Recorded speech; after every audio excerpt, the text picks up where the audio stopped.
नमस्कार. मी बाळकृष्ण कापसे, कापसे उद्योग समूह येवला. माझा जन्म येवला तालुक्यात म्हणजे नाशिक जिल्ह्यातील येवला तालुक्यात एक छोट्याशा गावात वडगाव ह्या ठिकाणी 1972 सालच्या दुष्काळामध्ये एका खडी सेंटरवर झाला. माझे आई वडील ऊसतोडीचे कामगार आणि शेतमजूर होते. वर्षातील 6 महिने गावाकडे आणि 6 महिने दुसऱ्या जिल्ह्यात त्यांना काम करायला जावं लागायचं. आम्ही सगळी 6 भावंड आणि ते गावाला गेल्यानंतर भावंडांनीच भावंडांना सांभाळायचं अशी परिस्थिती आमची होती. त्यापैकी माझा नंबर 2. शालेय शिक्षण माझं त्या छोट्याशा गावात मारुतीच्या मंदिरात झालं. म्हणजे मारुतीचं मंदिरामध्ये एक हॉल, त्या हॉलमध्ये बालवाडी ते 4थीचं 4ही वर्ग एकाच हॉलमध्ये भरायचे आणि त्या ठिकाणी माझं शिक्षण झालं. शिक्षणाच्या काळामध्ये घरची जबाबदारी होती. त्यावेळेस गुरांसाठी चारा आणणे, शेतामधलं गवत, शेतामधलं शेण गोळा करणे, त्याच्या गवऱ्या थापणे आणि येवल्यासारख्या ठिकाणी विकून भावंडांचं आणि माझं शिक्षण मी 4थीपर्यंत जेमतेम पूर्ण केलं. 4थीपर्यंत शाळा झाल्यानंतर गावाकडे पुढच्या शिक्षणाची व्यवस्था नव्हती. आता काय करणार? आई वडील अशिक्षित, ते म्हटले आता बस एवढं शिकले बस झालं, आता पुढे काय तुम्ही शिकून कलेक्टर होणार आहे, करा काम कुठेतरी. पण ज्यावेळेस मी गवऱ्या विकायला शहरात जायचो तर मी तुमच्यासारखे माणसं बघायचो का रे, ही मोठी माणसं आहे, व्यवहार करतात, नोकऱ्या करतात, मला पण असं बनता येईल का?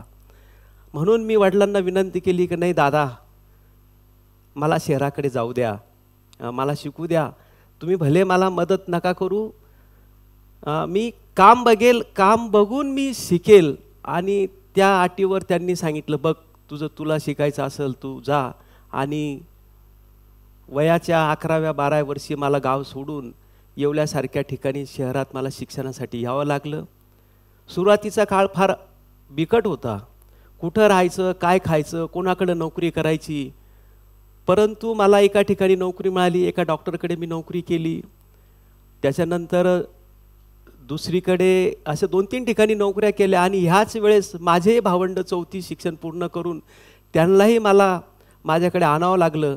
त्यावेळेस मी एक 100 रुपये भाड्याची खोली घेतली आणि भावंड आणि मी आणि माझं काम अशा प्रकारे शिक्षण आणि हे सगळं चालत होतं. झालं काय, हळूहळू शिक्षण आणि कामाचा जो अनुभव होता, एका नामांकित दुकानामध्ये मी काम करत होतो आणि त्या दुकानाच्या माध्यमातून, त्या मालकाच्या माध्यमातून मला अनेक गोष्टी तिथं शिकायला मिळाल्या. खूप चांगल्या गोष्टी तिथं शिकायला मिळाल्या. व्यापारी होते, त्यांच्या कामानिमित्त भारतभर मला फिरावं लागत होतं आणि प्रवासामुळे खूप चांगल्या गोष्टी मला तिथे शिकायला मिळाल्या. आणि झालं काय, हे सगळं करत असताना अनेक चांगले वाईट अनुभव घेऊन 2000 साली माझं लग्न झालं. आता लग्न झालं, 4 भावंड, बायको, ती कॉलेजला जाणार. आता त्या पगारातून ते भागवणं फार मुश्किल जात होतं. म्हणून मी संबंधित माणसाला सांगितलं की मला आता थोडा पगार वाढवा. परंतु मित्रांनो, छोट्या गावामध्ये पगार वाढून मिळणं फार अवघड आहे आणि ते मला नाही म्हटले आणि मला पुन्हा माझ्या गावाकडे जावं लागलं. गावाकडे गेल्यानंतर जो 17 वर्षे शहरात राहिलो, त्यांच्या कामानिमित्त मी शहरात मोठ्या मोठ्या सिटीमध्ये विमानाने फिरलो आणि आता माझ्यावर वेळ आली पुन्हा शेती करण्याची. मला 17 वर्षात जे मित्र झाले होते त्यांनी मला पुन्हा साथ दिली आणि बाळासाहेब तुम्ही हा व्यवसाय करू शकतात, तुम्हाला आम्ही थोडी भांडवलाची मदत करू. त्यात काही माझ्या व्यवसायातील विणकर होते, त्यांनाही माझी गरज होती आणि मलाही त्यांची गरज होती आणि असं एक समीकरण तिथं बसलं. आणि पुन्हा मी येवल्यात येऊन आज तुम्ही जे कापसे पैठणी नाव ऐकताय त्या व्यवसायाची सुरुवात लोकांकडून एक साडी, न विकणारी साडी घेऊन मी माझ्या व्यवसायाची सुरुवात केली. आणि पहिला प्रवास मी गुजरातमध्ये केला. ज्या 5000ची मी पगाराची अपेक्षा करत होतो तो मला पहिल्याच ट्रिपमध्ये 16,000 रुपये नफा झाला. आणि माझ्या व्यवसायाला मला खूप आनंद झाला की माझ्यामध्ये हिंमत आली आणि संबंधित संस्थेने मला पुन्हा ऑफर दिली का नाही बाळासाहेब आम्ही तुम्हाला जास्त पगार देऊ, परत या.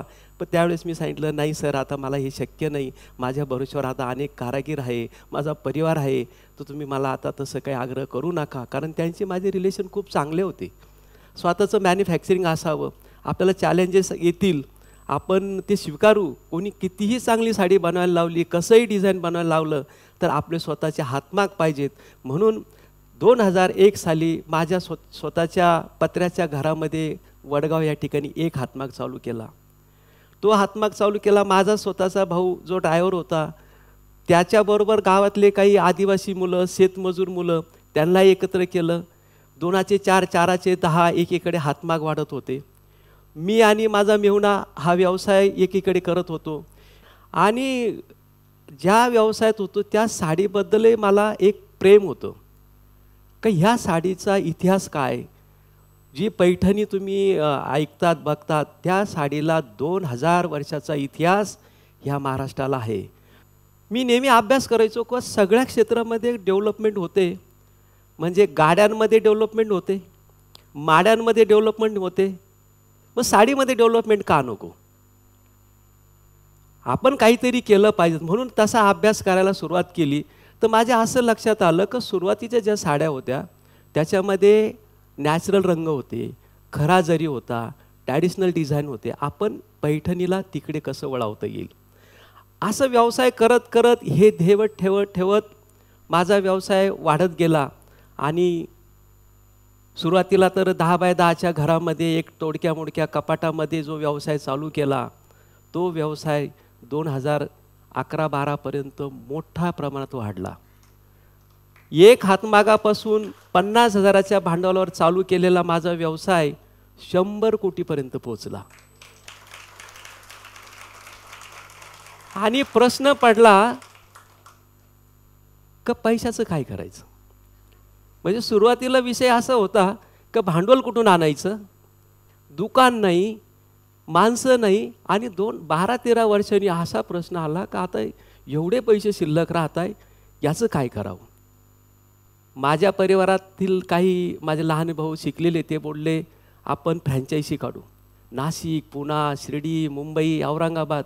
अरे मी म्हटलं फ्रँचायझी काढून अजून पैसे वाढतील, आपला प्रश्न आहे पैशाचं काय करायचं.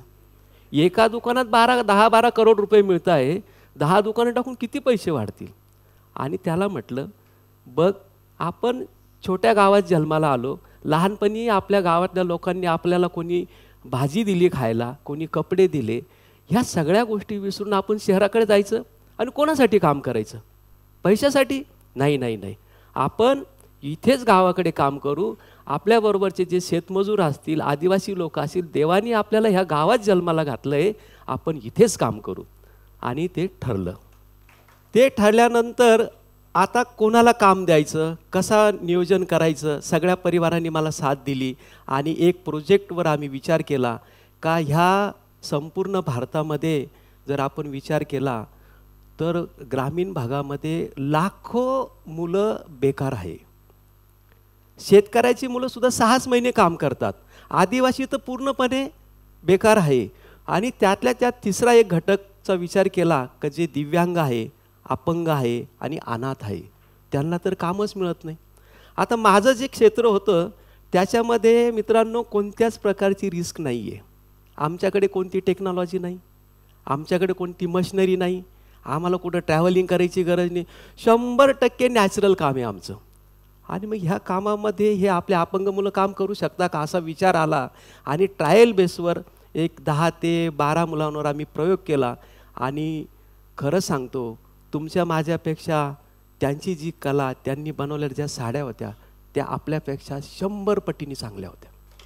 झालं काय, एकीकडे समाजसेवा आणि समाजाला तेच आवडतं की कोणी व्यवसाय करून जर काही सोशल काम करत असेल त्याला नक्कीच समाज साथ देतो, हे आमच्या लक्षात आलं. आणि आम्हाला खूप सपोर्ट मिळायला लागला. नंतर मग आता त्या मुलांच्या समस्या आम्हाला समोर यायला लागल्या. तर त्यांना सुरुवातीला समजून सांगणं अतिशय कठीण आहे. तसं त्यांची भाषा वेगळी आहे, आपण जे सांगतो ते त्यांना समजत नाही, ते जे सांगतात सर ते आम्हाला समजत नाही. पण याच्यावर कायम लक्ष देऊन त्यांच्याबरोबर राहून आम्हाला त्याच्यात मार्ग सापडले. आणि हळूहळू जे मुलं आमच्याकडे दिव्यांग मुलं आमच्याकडे आले, त्या मुलांना आम्ही स्वाभिमानाने कसं जगता येईल असं त्यांच्यासमोर एक आव्हान ठेवलं. बघा, त्यावेळेस जेव्हा आम्ही एखाद्या अपंगाच्या घरी जायचो, तर खरं सांगतो, एखादा मुलगा जर एखाद्या गरिबाच्या घरात अपंग म्हणून जन्माला आला, तर त्याचं अख्खं कुटुंब अपंग होतं. कारण त्याच्या समस्येपायी त्याची आई वडील असतील, त्याचे भाऊ बहीण असतील, ते काहीच करू शकत नाही. त्यांच्यासमोर आयुष्यभर एकच प्रश्न की याचं काय करावं, याचं काय करावं, आणि एक कुटुंब वाया जातं एका अपंगामुळे. आम्ही असा विचार केला का आपण काही कुटुंबांना याच्यातून बाहेर काढू, आपण ती मुलं दत्तक घेऊ, त्यांना आपण राहण्याची सोय करू. आपल्याकडे पैसा येतोय, पैशाचं काय करणार, किती घरं बांधणार, किती गाड्या घेणार, नको नको, आपण 100 फ्लॅट बांधू असं नियोजन केलं. आणि सुंदर असे 100 फ्लॅट आम्ही 2016-17ला बांधकाम चालू केलं. आणि हळूहळू ते मुलं आमच्याकडे माउट टू माउट येत राहिले आणि त्यांना आम्ही सन्मानाने जगणं शिकवलं. जे मुलं घरावर भार होते, जे मुलं समाजावर शासनावर भार होते, ते मुलं आज स्वाभिमानाने जगताय. कोणाकडून 1 रुपयाची मदत मागत नाही. काही मुली तर सांगल मॅडम, पहिल्या साडी विणून तिने आईला खरं मंगळसूत्र करून दिलेलं आहे. म्हणजे संगमनेर तालुक्यातली एक फुगे विकणारी आई, तिची मुकी पोरगी लोखंडे नावाची आमच्याकडे आली आणि तिने पहिली साडी 1 लाख रुपये मजुरीची साडी 3 महिन्यात बनवली. आणि आईला तिने खरं सोन्याचं मंगळसूत्र दिलं. एवढी रडली ती आई, बापरे. आम्हाला इतका आनंद झाला का याच्यासारखं अजून परमार्थिक काम काय असू शकतं.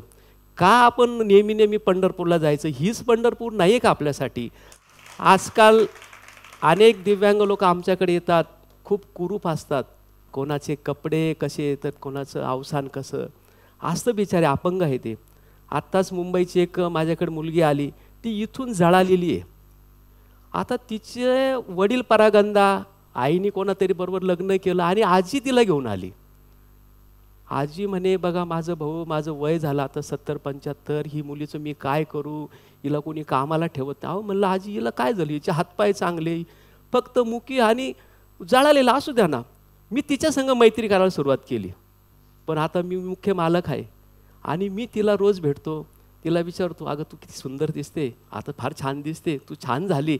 असं केल्यामुळं तिला इतका आनंद होतो आणि 2-3 महिन्यामध्ये ती सुंदर पैठणीचं विणकाम करते आणि स्वतःला 15,000 ते 20,000 रुपये महिना कमवायला लागली. ज्या व्यवसायामध्ये जे मुलं काम करताय, आम्ही त्यांना रोज दाखवतोय की बघा तुमची साडी कोण नेसतंय. सगळ्यात प्रथम आपल्या राष्ट्रपती प्रतिभाताई पाटील यांना कॉटनची साडी हवी होती, त्या व्हाईट साड्या नेसायच्या. ती ऑर्डर आम्हाला आली. त्याच्यानंतर अनेक मुख्यमंत्र्यांच्या बायका असतील, रश्मीताई ठाकरे असतील, अमृताताई फडणवीस असतील, सुप्रियाताई सुळे असतील, म्हणजे जेवढे बी पॉलिटिक्स असतील, उद्योगपती असतील, अनेक लोकांची नावं सांगता येईल. हे लोक आमच्या साड्या वापरतात. खरं सांगतो, आम्ही त्या साडीला वस्तू समजत नाही, आम्ही त्या साडीला एक मुलीप्रमाणे तिच्याकडे बघतो. कारण सर्व प्रक्रिया आम्ही करतो. तिचं रेशीम डाईंग करताना, तिचं सांधणी करताना, तिचं डिझाईन करताना. आणि आमची मुलगी सुंदर तयार झाल्यानंतर नीता मॅडम अंबानीच्या घरात AC मध्ये राहते.